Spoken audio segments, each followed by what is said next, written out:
A gente já falou sobre as alterações que o George Lucas fez em Uma Nova Esperança e o Império Contra-Ataca. Agora chegou a vez da gente fechar a trilogia clássica com as principais alterações de O Retorno de Jedi. Apertem os cintos que você acaba de entrar no hiperespaço.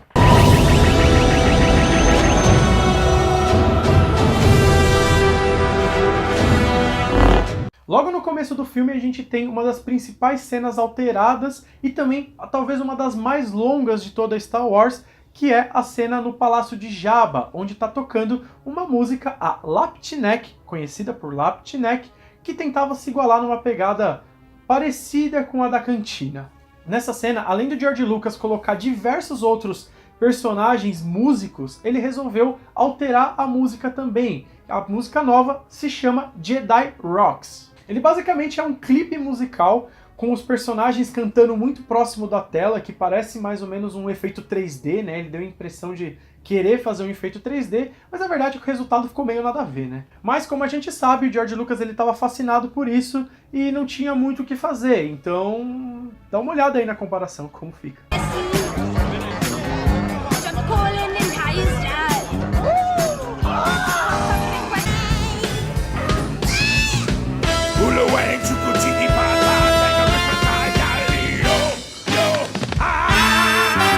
Outra alteração que foi puro exibicionismo do George Lucas foi o Poço de Sarlacc. Como você pode ver aí no vídeo, o Poço de Sarlacc, na versão original, ele só tem alguns tentáculos e ele é um poço, né? Ele é um poço cheio de dentes e com alguns tentáculos ali aparecendo. Mas aí depois ele achou uma boa ideia em colocar uma boca dentro desse poço e diversos outros tentáculos.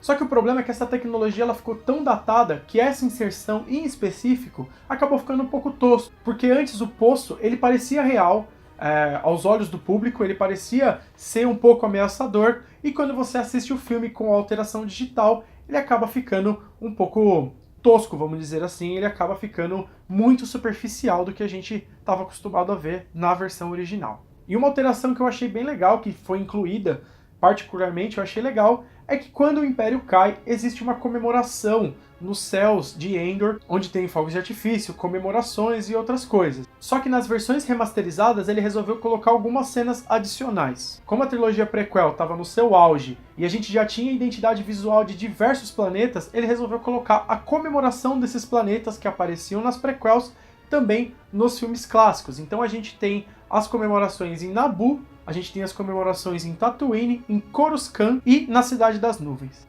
E depois de tudo isso, a gente volta para as alterações em Endor. Além de ter duas cenas adicionais com os Elrics comemorando com os protagonistas, com a Leia, com o Han e com outros personagens, ele também teve a alteração da trilha sonora. Na versão original, nessa cena tocava uma música chamada Yub Nub, que era cantada pelos Ewoks. Aliás, uma curiosidade que nem eu sabia, eu só fui saber dessa curiosidade depois que eu estava produzindo o vídeo, é que quem bolou a letra desse Yub Nub foi Joseph Williams. Ele era filho de John Williams e ele também era vocalista da banda Toto. Eu não sabia que o filho de John Williams era o vocalista da Toto. Você provavelmente já ouviu essa banda. Ela fez muito sucesso nos anos 80, principalmente pela a música África. Você vai ouvir em algum lugar, eu tá tocando aí pra você lembrar um pouco de como é essa música.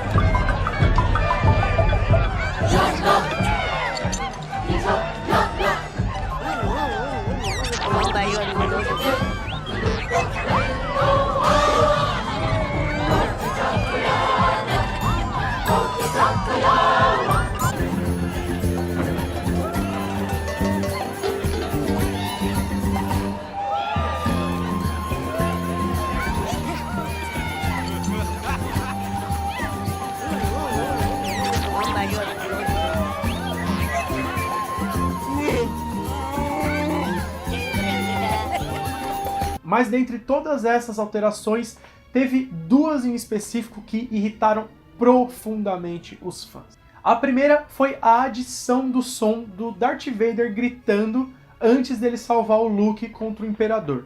A cena que implicava um conflito interno, silencioso e pesado em toda a personalidade do Anakin e também do Darth Vader, acabou se tornando uma cena em que ele não aceita o que o Imperador está fazendo e ele solta aquele clássico grito dele de Isso tirou um pouco do peso da cena e, vamos lá, né? Não tinha tanta necessidade de incluir isso, vai entender, né? A gente já tinha ouvido o no episódio 3, A Vingança do Sith. A segunda cena que irritou os fãs e foi alterada foi quando ele substituiu quem aparecia como Force Ghost na pele de Darth Vader ou Anakin Skywalker. Antes era o ator, o Sebastian Shaw.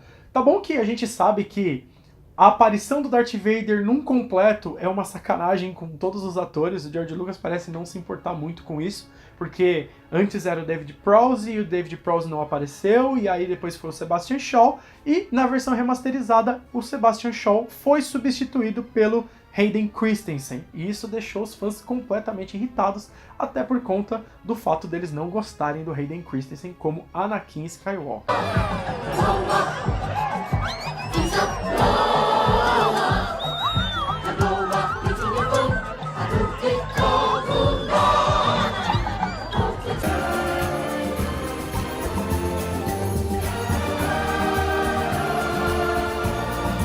Bom, pessoal, esse foi mais um vídeo do Hiperespaço. A gente fechou a trilogia com as alterações de George Lucas. Eu espero que vocês tenham gostado. Obrigado por assistir e que a força esteja sempre com você.